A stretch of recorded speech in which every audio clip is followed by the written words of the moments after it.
ఆంధ్రప్రదేశ్ వ్యాప్తంగా రెండు ప్రధానమైన అంశాలు జరుగుతాం. నిన్న గౌరవ ముఖ్యమంత్రి వర్యులు చంద్రబాబు నాయుడు పోలవరం ప్రాజెక్టు గురించి శ్వేతపత్రాన్ని రిలీజ్ చేశారు.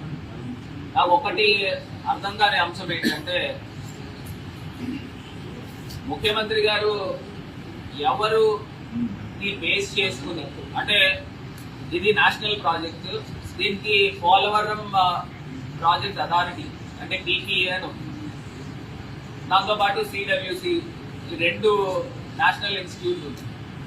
ఈ పీపీఏ అథారిటీ దేనికి ఉందంటే, వైట్ పేపర్ కనుక రిలీజ్ చేయాలి అని అంటే పీపీఏ అన్నా మీకు సిఫార్సు చేశారా? చంద్రబాబు నాయుడు గారు ఏ హోదాతో ఆయన వైట్ పేపర్ రిలీజ్ చేశారు నాకైతే అర్థం కాదు. అంటే పోలవరం ప్రాజెక్ట్ అథారిటీ ఏదైనా ఆథెంటిక్ గా సర్టిఫై చేసి 2014 నుంచి 19 దాకా చంద్రబాబు నాయుడు గారి హయాంలో ఎంత వర్క్ జరిగింది, 2019 నుంచి 24 దాకా జగన్మోహన్ రెడ్డి గారి హయాంలో ఎంత వర్క్ జరిగింది అని ఎక్కడైనా ఆథెంటిక్ గా ఇచ్చారా? ఈయనెవరండి రిలీజ్ చేయడానికి? రిలీజ్ చేసి నెపం తీసుకెళ్లి జగన్మోహన్ రెడ్డి గారి పైన నెట్గా ఉంది.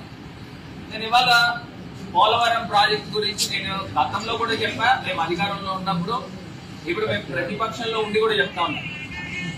మీరు ఆంధ్రప్రదేశ్ వ్యాప్తంగా లేకపోతే మీరు నిపుణులు ఎవరు తెచ్చుకుంటారో తెచ్చుకోండి, నేను వస్తాను, ఓపెన్ డిబేట్కి వస్తాను. ఓపెన్ డిబేట్కి వచ్చి మీరు ఏం నిర్వాకాలు చేశారు, మేము ఏం చేశామనే దాని గురించి చర్చిద్దాం. నేను ఇవాళ చెప్తా ఉన్నా, ఇదే చంద్రబాబు నాయుడు గారు ఎంత దుర్మార్గంగా పోలవరం ప్రాజెక్ట్ అథారిటీని కూడా పక్కన పెట్టి, వాళ్ళు ఇచ్చిన ప్రోటోకాల్స్ కూడా పక్కన పెట్టి, ఆయన ఒక నవయుగ కంపెనీకి ఒక కంపెనీకి వాళ్ళు నామినేటెడ్ నవయుగాకి ఇవ్వడం జరిగింది. ఇచ్చినప్పుడు వాళ్ళు ఏదైతే నీతి ఆయోగ్ నివేదిక కూడా ఇచ్చారు 2016లో. స్టేట్ గవర్నమెంట్, అప్పుడున్న స్టేట్ గవర్నమెంట్ మాకు నేషనల్ ప్రాజెక్ట్ మాకు అప్పచెప్పండి, మేము నిర్వహిస్తాము అని చెప్పి నీతి ఆయోగ్ లో 2016 రిపోర్ట్ లో కూడా ఉంది. ఇదే చంద్రబాబు నాయుడు గారు నేషనల్ ప్రాజెక్ట్ వాళ్ళు వదిలేసి ఉంటే ఈ వాటి కంప్లీట్ అయ్యేది కదా. మళ్ళీ నేను నిన్న ఆయన నివేదిక ఇచ్చిన దాంట్లో ఈయనే 70%, 80% కంప్లీట్ చేశాడంట. జగనన్న గారు కేవలం 2%, 3% చేశారని చెప్తా ఉన్నారు. నేను ఇవాళ చెప్తా ఉన్నా, coffer dam, up stream coffer dam ఎవరి హయాంలో కంప్లీట్ అయిందండి? జగనన్న ప్రభుత్వంలో కాదా? డౌన్ స్ట్రీమ్ కాఫర్ డ్యామ్ ఎవరి హయాంలో కంప్లీట్ అయిందండి? జగనన్న ప్రభుత్వంలో కాదా?